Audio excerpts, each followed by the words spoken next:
afternoon. It is an honor to be in this beautiful space.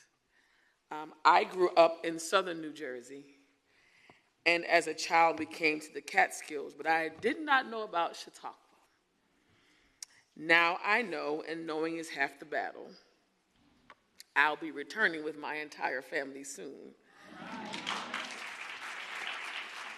What a beautiful space and an opportunity to see this land, which I believe God gave us all.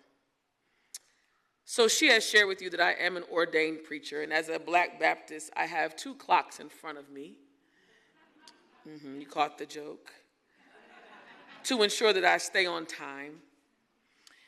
But I want to thank Olivia and the team for this auspicious honor to stand in front of sacred space. To know Black history is to know that this space was frequented by some of our country's most storied Black leaders. And to say a little girl from Camden, New Jersey, would be able to stand before you all, I am honored and humbled. I am the daughter of a retired principal. Figure that one out. And I told my dad, I said, Daddy, I'm a daddy's girl, by the way. I'm speaking at Chautauqua. He said, about what and to who? And when I shared the title of my talk, he got a little nervous because his daughter leads one of the country's oldest civil rights organizations in a time where there are so many questions and not enough answers about how we figure this thing called democracy out. And as we consider the theme of sexual politics, religion, and the law, I had no idea what I was going to say. But as a good preacher, I prayed enough prayers and had enough time to sit within the history of my country and my people. And I want to offer something I believe will be sacred for all of us today. The title of our time together is There Is Always a Choice. The body, the Bible, and the bureaucracy. If I was in church and was preaching, I would take a text, but I'm not. But there is some clear spiritual elements about us sitting in this space, in this moment in time, with a theme around sexual politics, religion, and the law. You see, the impact of females' intellect and anatomy has been on the forefront of generations' turning points since the beginning of time. Adam saw Eve and said, "This is good." Samson saw Delilah and lost his hair and his mind, and ultimately lost it all. Joseph married a pregnant teenager, and yet she would bear the king of the world, and the storylines go on and on and on and on. And in the biblical tradition, and even in the secular, womb men have given the world our best. Who are womb men? Women. Just a poll in the room. How many of you have come from a womb before? Just wanted to make sure I was in the right space. Now, you may think this introduction is a political ploy to make you lean toward a moral standard, or you may mistaken this as a man-bashing moment to get the ladies on my side, and that won't be too hard. But may I say that's the furthest thing from the truth of this talk today. I am a Black woman, if you haven't noticed. I am a wife. I'm a mother to a beautiful chocolate drop. I'm a civil rights leader and a member of the clergy, and I cringe when I think of the historical burden that women have carried to meet society's infatuation with the ability or inability to have one's own choice. And as a student of the Bible and a student of what I call the sacred word of God, with a heart for justice for my community and, yes, my country, even when my country does not always see the heart in me. I come to this work of civil rights and civic engagement and healthcare and faith and leadership with a womanist framework, a term coined in 1983 by one Alice Walker, a framework that refers to a range of sociological and political movements and ideologies that advocate women's rights on the ground of equality of the sexes, and also a framework that fights against sexism and racism too, and a framework that is inclusive of men and women, since it fights against racism perpetuated against African Americans and others. So this discussion today, for some, will be radical, and that's okay. For some, it'll be a relief, and that's okay, because my intention is to speak truth to power in this moment. You see, in the United States, we must consider how physical bodies, women's bodies, black women's bodies have been legislated and castigated against, all in the name of a so-called thwarted theology and society's moral codes that have been informed by the misuse of the Bible and misuse of power through a bureaucracy that has attempted to silence marginalized communities for centuries. And from my perspective, I've seen the effects of these experiences like no other. So as I attempt to open the eyes of the enlightened today and open the hearts of those willing to hear, I must say this to you very clearly. The Bible and bureaucracy have been used by institutions to ensure that choices are limited and, quite frankly, used to inflict harm. For instance, there are some well-known biblical passages that have been interpreted and used to ensure that women or those who would live below the upper echelon of a society stay in their place. Now, whether you're a religious person or not, you have heard this verse before. Wives, submit to your husbands. And husbands, just love your wives. Whether you're a religious person or not, you have heard that the wife have no power over her own body, but just the husband. And folks oh so conveniently have left off part 2 of that verse, that likewise the husband has no power over his body, but the wife. And both are used to perpetuate fear and misogyny without true context and interpretation of the Greek language. Whether you're a person of faith or not, you've heard slaves obey your earthly masters with respect and fear and with sincerity, and obey them not only to win their favor, but win their eye on you. Whether you're a person of faith or not, you have heard, let every person be subject to governing authority. For there's no authority except from God, and those that exist have been instituted by God. Both of these verses have been used to instill fear and authoritarianism. You see, the Bible in its beauty has for centuries been hijacked for self-interest. Not only the Bible, bureaucracies for centuries have been hijacked for self-interest, and I would argue an attempt to sustain political power. In the history of our country's founding, prior to the Declaration of Independence, in 1769, American colonies based their laws on English common law. And it read, get this, ladies, by marriage, the husband and wife are one person in the law. And that very being and legal existence of the woman is suspended upon her marriage.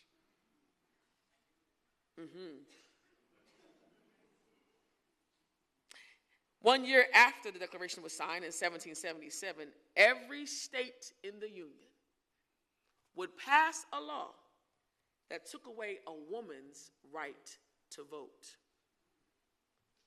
It would take 143 years.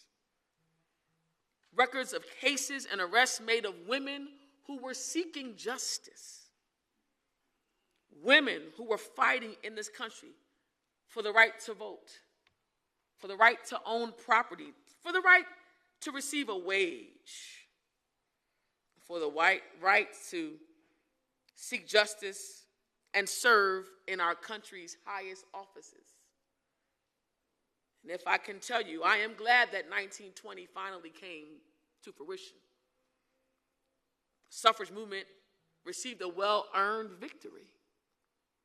Yes, I'm glad that Title IX in 1972 offered the education amendments that became landmark law that prohibited sex-based discrimination in any program receiving federal funding.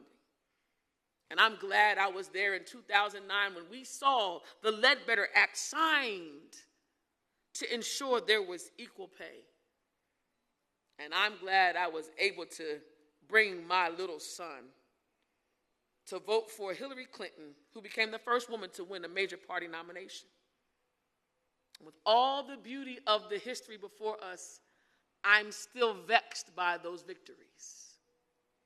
Why? Because in my commitment to expose truth that all women have felt the pains of patriarchy and oligarchy that have historically removed opportunities to advance, I'm reminded every morning when I wake up and look in the mirror that the miracle of melanin has been a heavy burden for me. You see, born out of an experiment of American democracy that negated her duty to consider the humanity of someone like me, a black girl born in Camden, New Jersey, reared from families with roots from Florida and South Carolina, a black girl with blood running through my veins, still carrying the pains of the past. And understanding that this human vessel represents the struggle and strength of a people, the trial and triumph of a people, and what it means to choose a life for myself. Chattel slavery in and of itself was an inhumane practice made whole by those who bastardized the gospel for profit. Slavery was about dollars and degradation. Slavery was about money and manipulation. And when the first Africans touched these shores, it was the first step towards centuries of life-changing liberation stories. And as much as many are afraid to say it, what is true is that black women in this country were seen as a source of property and an augmentation of supremacist power. And it's very simple for me. Grace and dignity were lost and substituted for a life filled with trauma. From the enslaved to the emancipated black woman, sexual violence was the order of her day. To be raped in front of her children with no choice to fight. To be bred between slaves with no choice to refuse. To be selling off, to see the selling off of my offspring with no choice to challenge. To have my womb sterilized with no choice to dissent. Now, as you and I take this parenthetical breath, the truth is, everyone did not have a choice. And that is why today, as the president of the National Council of Negro Women, an organization that was founded by Dr. Mary McLeod Bethune, a name entrenched in history, a woman who founded the first university for black girls that is now a co-ed university called Bethune-Cookman University in Daytona Beach, Florida. A woman who was a friend of the Chautauqua movement and learned about it from her dear friend, Eleanor Roosevelt. You've heard of her before. Our former First Lady. She served Dr. Bethune as the chair of the Black Cabinet, as the only woman with a round table of men to address black issues of the day. And on December 5th, 1935, in the great state of New York, she, with 22 other national organizations, sat safely in an integrated room where it was legal for black women to gather. She decided that we needed to find an organization where women could come together to advance, empower, and lead women of African descent and their families. And in 2025, a little black girl from Camden now leads over 2 million women and families of African descent in 33 states and 374 chapters. So in my humility, I stand on the shoulders of Bethune. I stand on the shoulders of Dorothy Farabee, Vivian Carter Mason, and a woman they call Dorothy Height. If you know your civil rights history, you know that she was the only woman in the Big Six. Who was in the Big Six, you may ask? Names you know very well. Dr. Martin Luther King Jr., Whitney Young Jr., and she, in her infinite feminine wisdom, decided that she would break up the biggest fight that was happening behind the stage of the March on Washington. Many don't know this story. She decided to give up her speaking role for a little college boy who would happen to be one of our country's most prolific freedom fighters. He was a 20-something-year-old John Lewis. Dr. Height would solidify our place in history at NCNW, that we still have the distinction of being the only black and woman-owned building owners on Pennsylvania Avenue. So yes, I stand on the shoulders of Dr. Shaw, corporate leadership of Ingrid Saunders Jones, the philanthropic and justice-seeking leadership of Dr. Janetta Besh-Cole, and the sustaining leadership of Thelma Daly. And in this new era in our country of civil rights, Dr. Lois Keith and I are making a conscious effort to make America conscious again. In an intergenerational commitment to bring both full, bold ideas to face a new enemy of justice.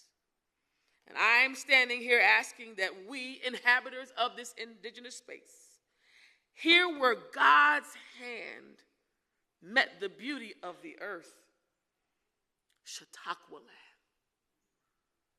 I ask you today, are you ready to stand for freedom? Because freedom, my friends, is a choice. Will you stand for freedom? You see, many cannot fully understand the plight of the ancestral journey of an African people who lived in bondage. The black and white photos you see in museums and the old videos cannot speak to the magnitude of the experience. The experience of how biblical and bureaucratic systems have and still perpetuated harm to the minds and bodies of the most vulnerable. Dr. W.E.B. Du Bois, a man you have heard of before, he called this term a double consciousness. And that was the tension of the black experience coupled with the obligation of American citizenship. How do I wrestle with the intention of liberty and justice for all when my experience has not been justified? And if I could see Du Bois today, this little girl from New Jersey would boldly proclaim, "Sir, you were a genius." And yet, with all due respect, there was a factor missing from your argument. And my father would say I would have been bold enough to say that. Because I, Shavon Arline-Bradley, in the personification of what I now call triple consciousness. I am black, I am American, but I am also a woman.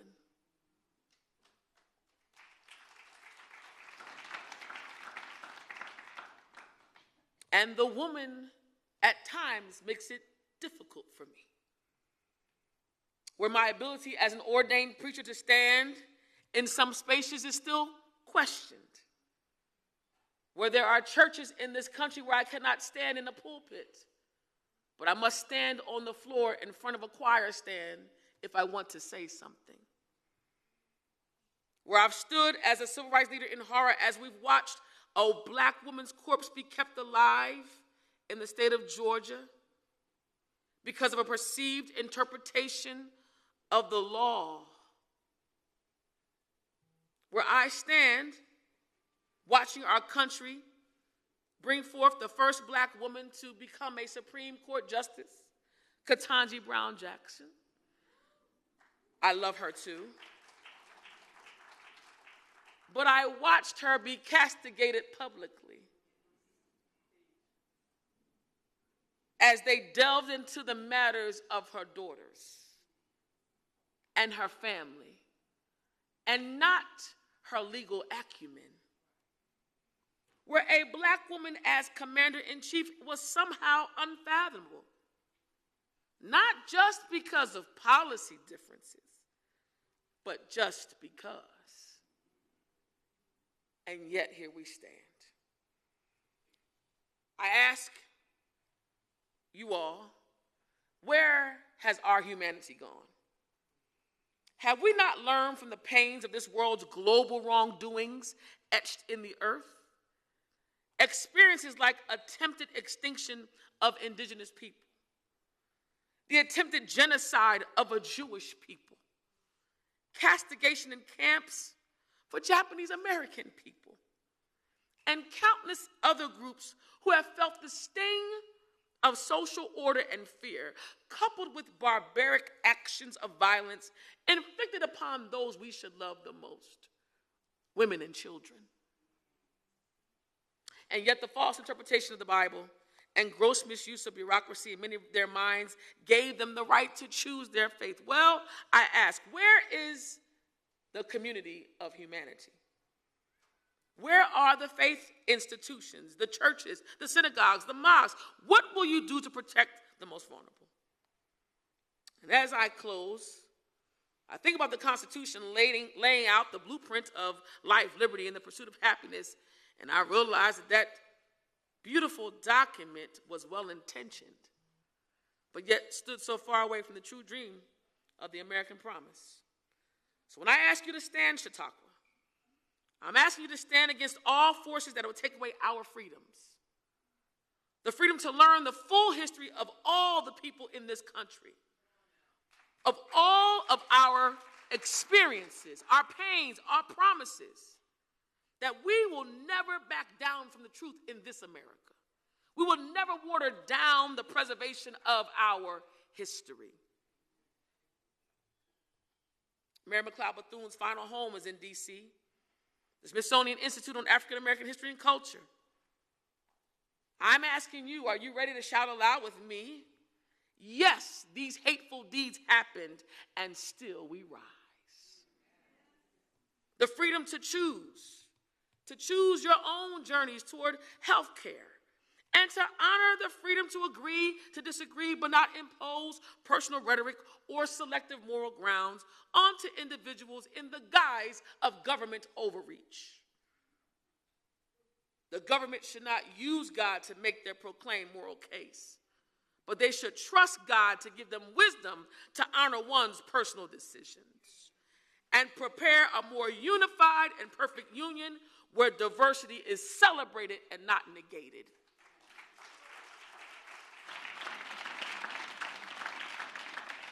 Freedom to receive equal pay for equal work.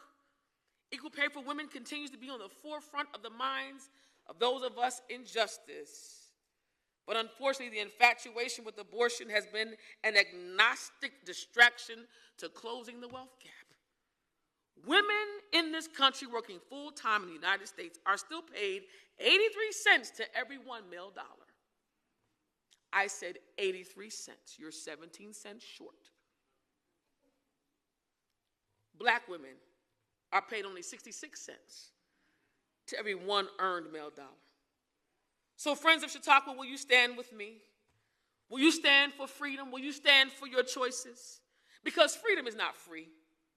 It requires sacrifice, resources, courage, and a conviction to speak in spaces where you may not be received well.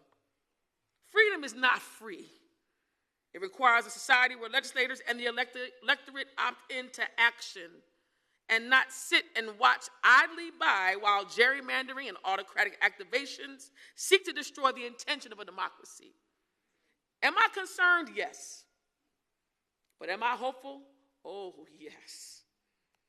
Because in this moment, I want to encourage you, like the the cookbook does, do not get weary in well-doing. Because, my friends, you and I have a choice to never turn a blind eye to the state of our affairs. You have a choice to stand not just as an ally, but an anointed and appointed freedom fighter. You have a choice to advance diversity, because diversity includes every thought, experience, race, orientation, religion. You have a choice to seek accountability from every elected official. You have a choice to support causes and institutions that champion the cause for freedom. Please support the African American Heritage House. Yes. Please support organizations like NCNW. Support those who you know do not have the same opportunities you once had. History is essential to the healing of a land, my friends. And dialogue is essential for the deconstruction of isms in America. We have a choice, but I believe this too shall pass. God bless you, and thank you.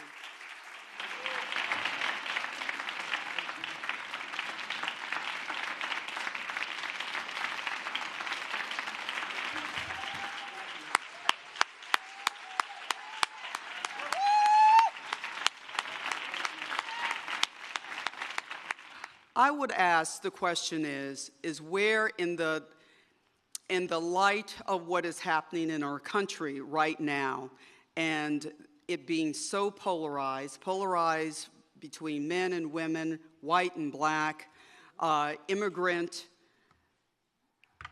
and those that are born in America, where do you think we should be focusing our attention?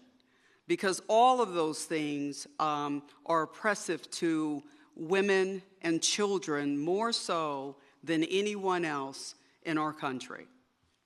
So, great question. I think two things, and I shared this yesterday with some folks that came over. I think we need to focus on being an informed electorate. What we are missing is what many of you have done in your years as activists. My parents are baby boomers, and I shared this yesterday. My mother is close to 80 years old, and I reminded her, Mommy, do you remember when you told me about the sit-ins? Do you remember being on the front lines? And she said, well, I'm too old for that now. But I wanted to remind her that spirit of activism has to come from storytelling from you. For those of you that have done activism work, what we're missing is the intergenerational exchange of people power. The democracy cannot exist without the people. This is why you vote for candidates to run for office. So there needs to be an electorate that understands that your voice still matters. So whether it's you're donating, you're marching, you're going to city council meetings, you're going to your state houses, as I shared yesterday, every elected official should be concerned when you come around the corner. If they do not know who you are or your family is, we're not doing enough. So I would start there first. The second thing I would say is mobilization of new voters and reclamation of former voters. What we have found is that there's a massive disconnect in the apathetic response to civic engagement. I didn't say young people are not excited about politics. I'm saying they're apathetic about government officials. There's a difference. And so the importance of understanding that there are fundamental freedoms that are really being questioned by our current administration. Now, I don't care about your political party. I really don't. It's never been a thing for me. It's really about the accountability that we have for those that we vote into office for me. Are you activating your right as an American citizen? So no matter where you come from, no matter who you are, your voice, your ability to mobilize voters is going to help us change. One more thing, I'm a preacher. I got to do three. Last one. The last thing I will say, conversations with those that are not like you are going to be very important in this season. we are so polarized as a country because we don't sit down and ask the question. There's been no human grace given in exchange because we have decided we are a tribal America now. And for my 11-year-old son, that's to me the most dangerous thing, that I'm bringing him into this world of a tribal country of countrymen.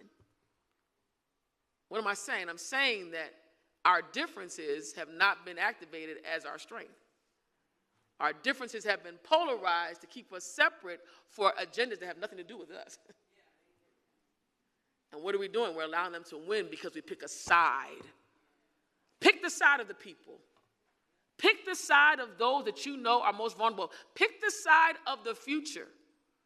And pick the side of law-abiding leadership. That's the side we want to be on.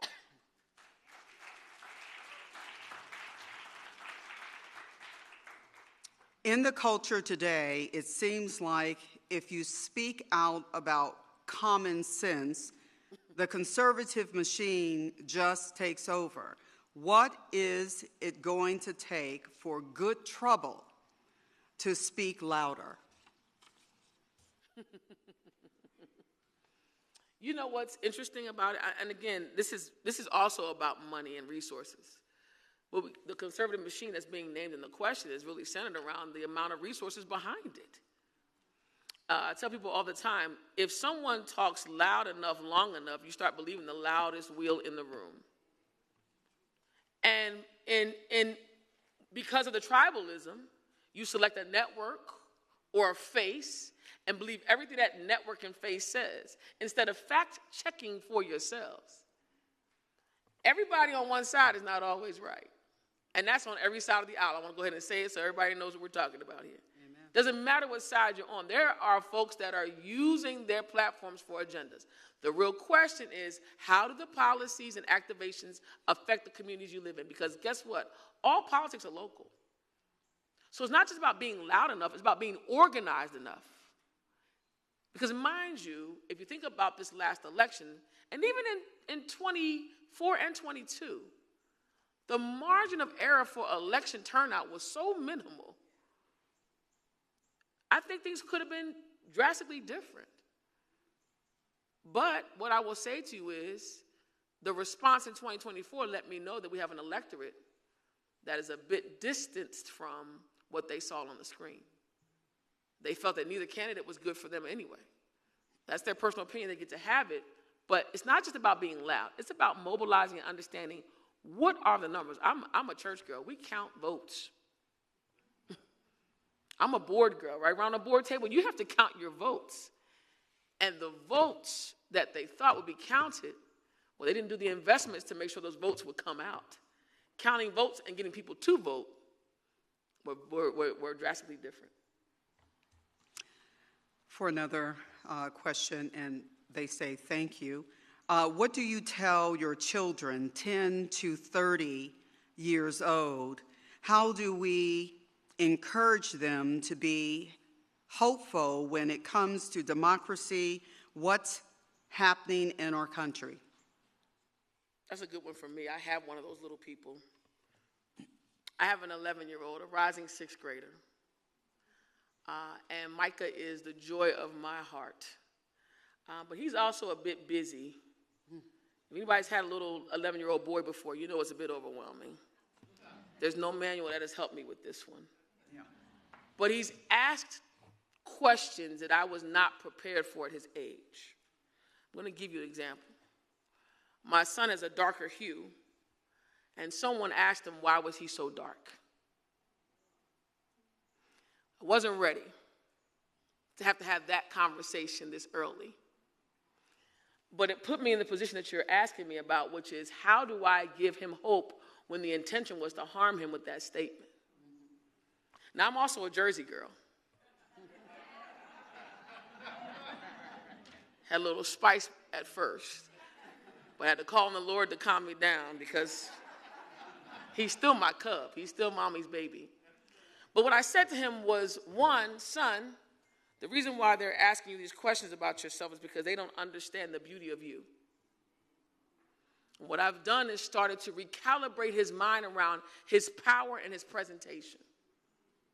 His power is this. One, you're my son. That means you're amazing. You woke up from this woman right here, and your dad is okay too. As my husband would probably kill me for that one. But I also told him that there are people in the world that may not understand him, and so their intentions to be harmful are because they don't know. And God teaches us to love. He doesn't teach us to be lapdogs, though. So he said, well, how do I fight? I said, you don't fight, son, but you fight back in other ways. You become more active in school. You take on leadership roles. You become the person that they can't get rid of. And I've connected that then to his political prowess because I'll tell you the quick story. I didn't know he listened to all of my conversations. I didn't know they listened. And my son was in school post-COVID, and he said they had a lesson on slavery. Well, I got this long text from the teacher. And you know when the phone rings and it's the teacher, and you know your child and you're already nervous? And she said to me, Mrs. Bradley, I need to tell you something. I said, oh, Lord. And my first answer was, ma'am, what did he do? She said he gave a full-blown racism lesson. Now, mind you, the boy was in the 4th grade. He said, Mommy, I want to tell you the story. I got called to the office today. And my father, I told you, was a principal. So I said, Daddy, he said, I'm coming down there. I'm going to come and get him. I said, wait, Dad, wait. Let me find out what he said. And you know what he told me? He said, someone said that slavery was a lie. And that they don't know why you people still talk about these things. I said, what did you do? He said, well, I turned around and said, you must not know who my mom is. She works for the National Council of Negro Women, and they killed George Floyd, Breonna Taylor, and Ahmaud Arbery, and slavery did happen. But because my people are free, we rise. And I thought, oh, my God. But at the same time, I was grateful because he had enough narrative to understand who he was. And she texted me to say, Mrs. Bradley, I've never heard a 9-year-old throw down an entire list of civil rights cases in one moment. But what that says to me is what I'm saying to you. Say it aloud. Speak truth about what you feel in the moment with young people.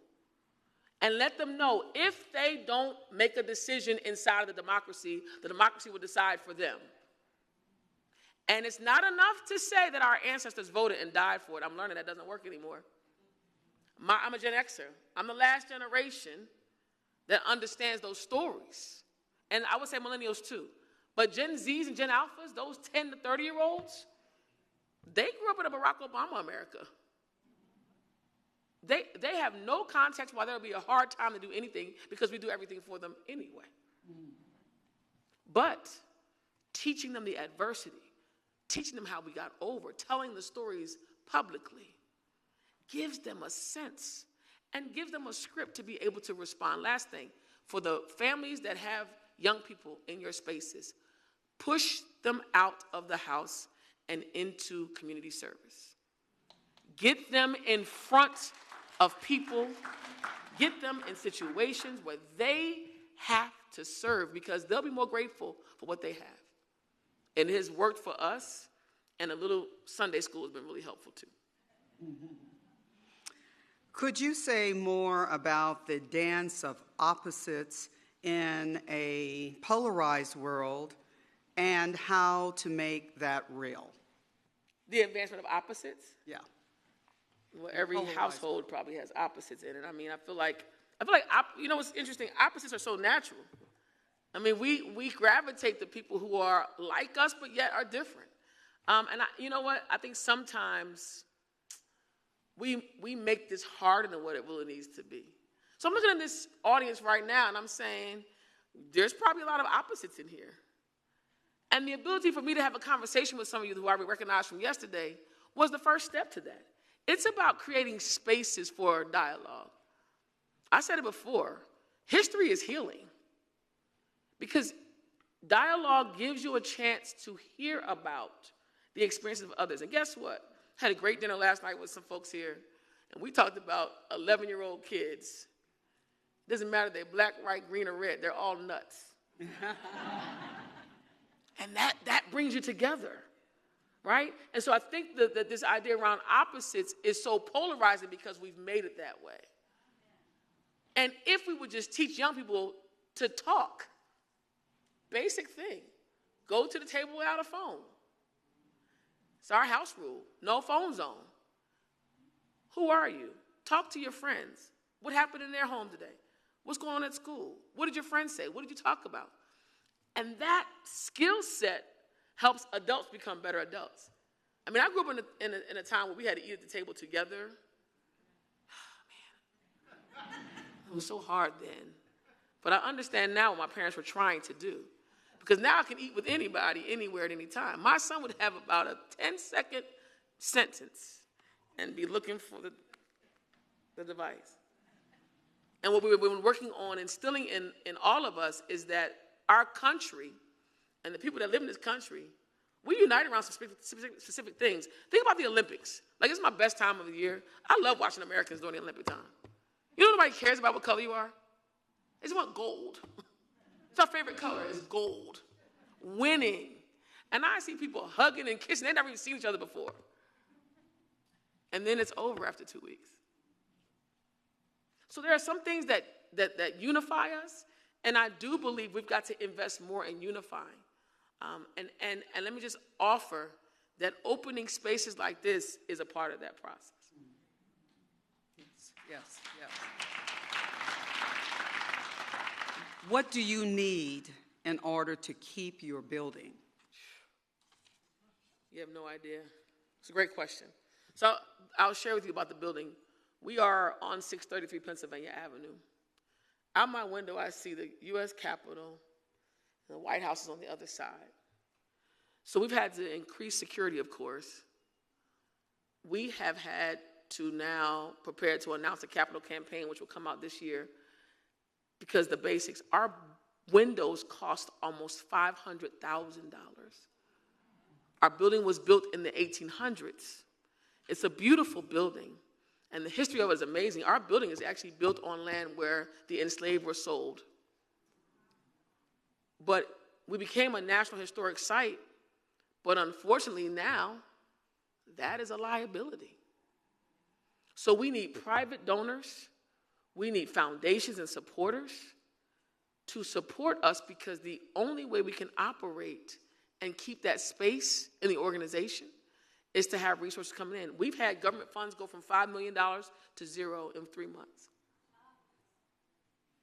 I mean, I just want you to hear me.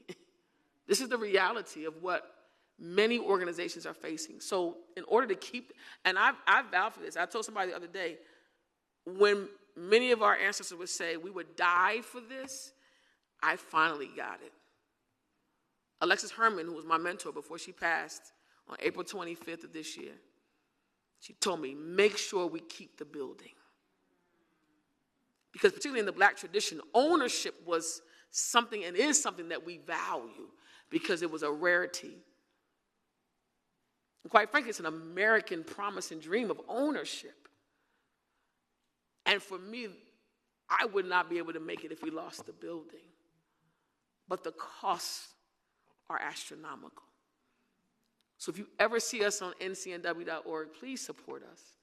Please support our capital campaign. We are in a position to stay as a stapled institution where every day when you ride by the Capitol and the White House, you see a building that says National Council of Negro Women.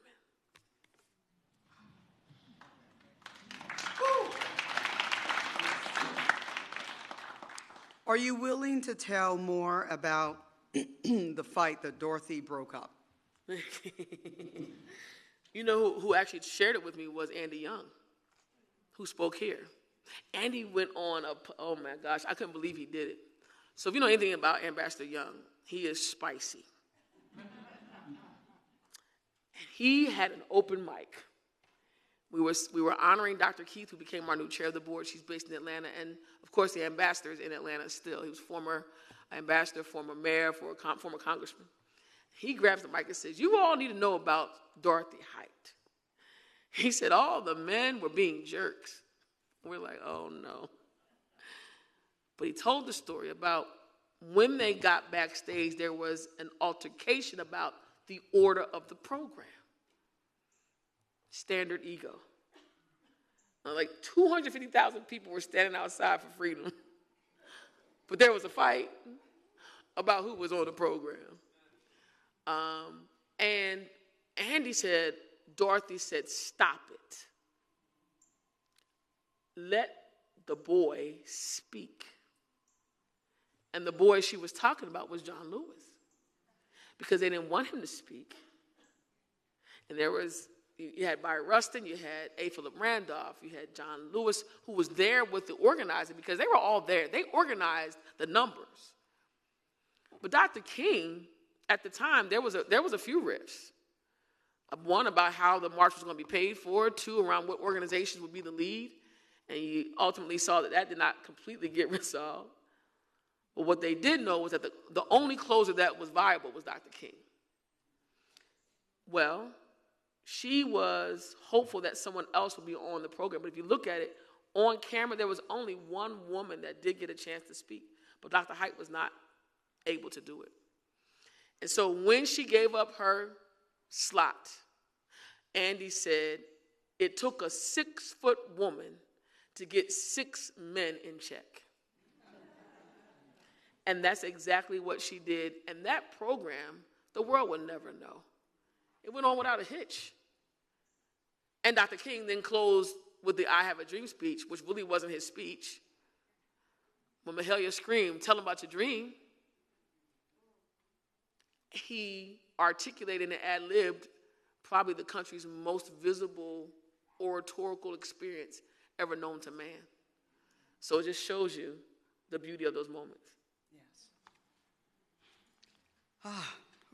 What can an institution like Chautauqua do to acknowledge and repair its own contribution to racial and gender oppression? And first-timer, they say that they're here, and we have been shocked by the lack of diversity. Oh yeah, me too. I was shocked too. I didn't know. I didn't know that there was not a lot of diversity here. When I think about the question, so I think a few things. Reconciliation cannot happen without folks who are personally reconciled. So there has to be a community-driven approach to this, and everyone that has contributed to it, not just the institution, because the institution is made up of people who make up rules that push the institution a certain way. So the question is, who has the power? And the only way that things change institutionally is if those that are in power change themselves. But most of the time, institutions have to be pushed to change. So for those that want to see change, you've got to make your voice and your pocketbook known. If you support something with your resources and your time and your talent, that means you're bought into the way that they activate and move. What changes people has been when we starve a bad dog. See, a dog is only as powerful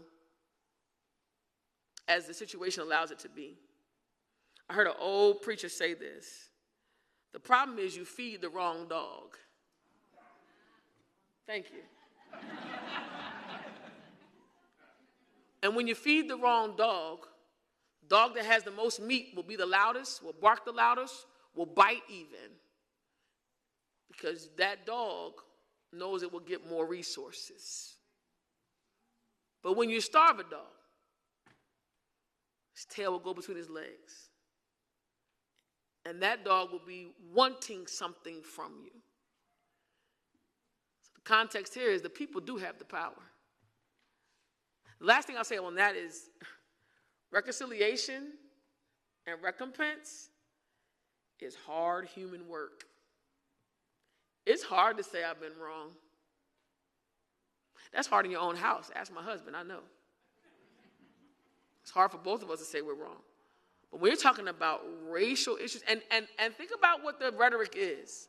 You hear people say, that was decades ago. Get over it. And I tell people all the time, you don't understand the fabric of how entrenched these issues are in our society. So much so that it's unconscious to you. And that's not just, I'm not talking about white people, I'm talking about everybody. It's unconscious to all of us. Because we take on what we've been fed for our entire lives. Images, experiences.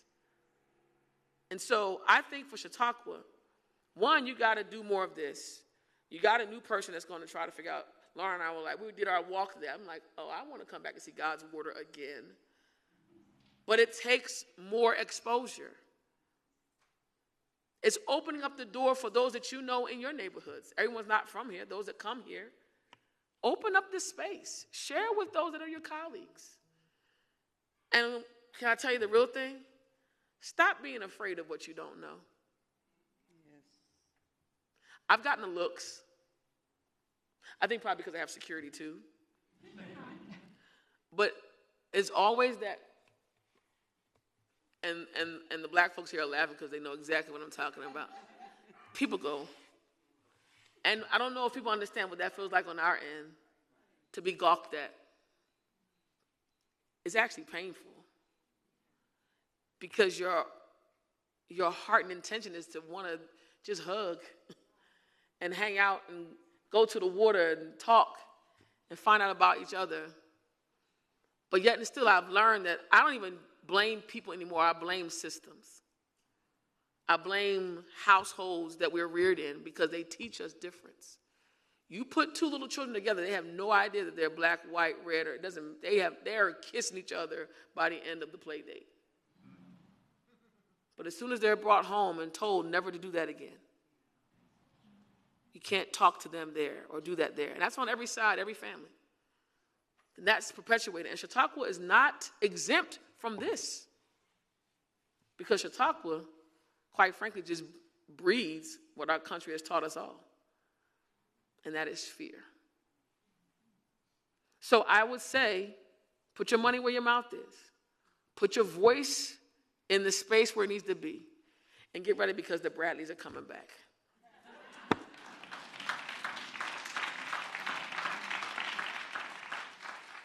We have three more. 3 more questions. And that's it. Please give some advice, wisdom, on how to have discussions with people who have very different views in politics. We'll start with prayer.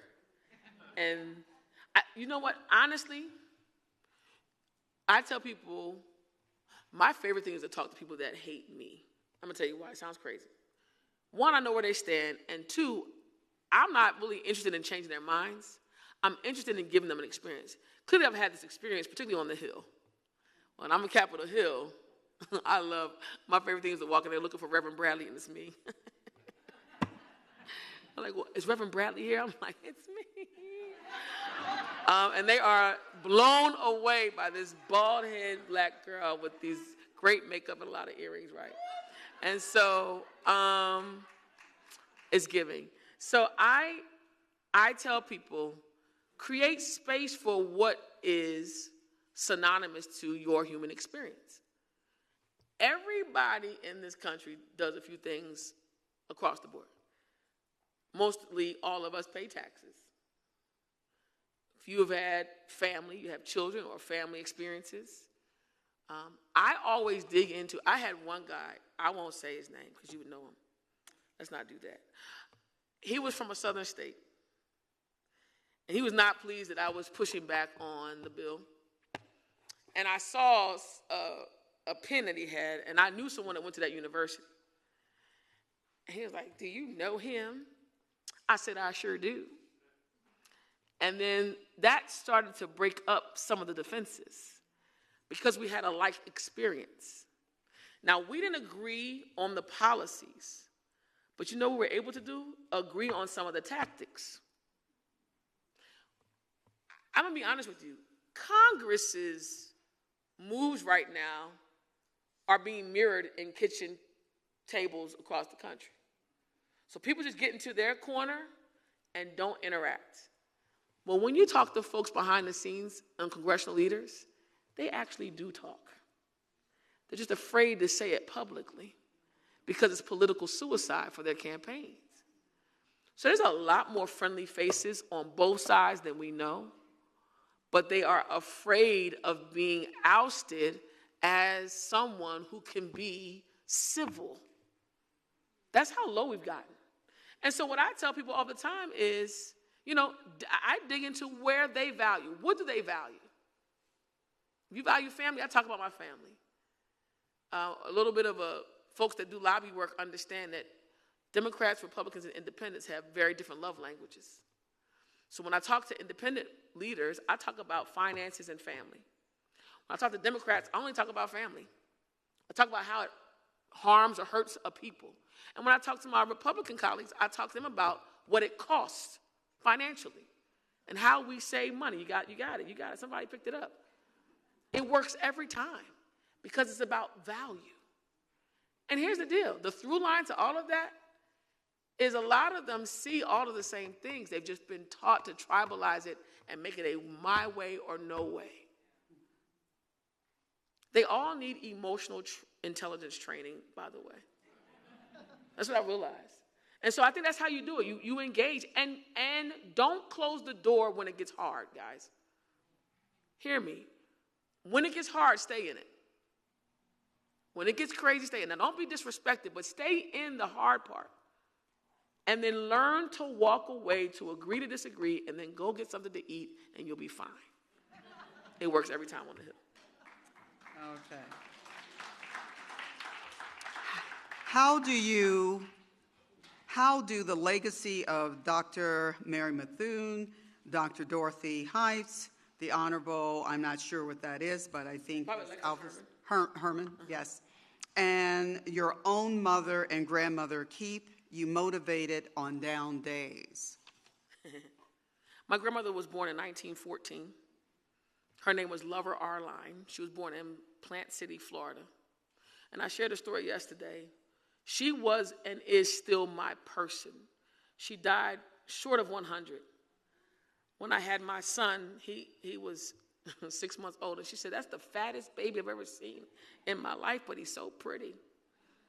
And the joy of my life was to be able to do two things. One, take her to vote for Barack Obama in a wheelchair, because she was afraid to vote for him because she thought he was going to be assassinated.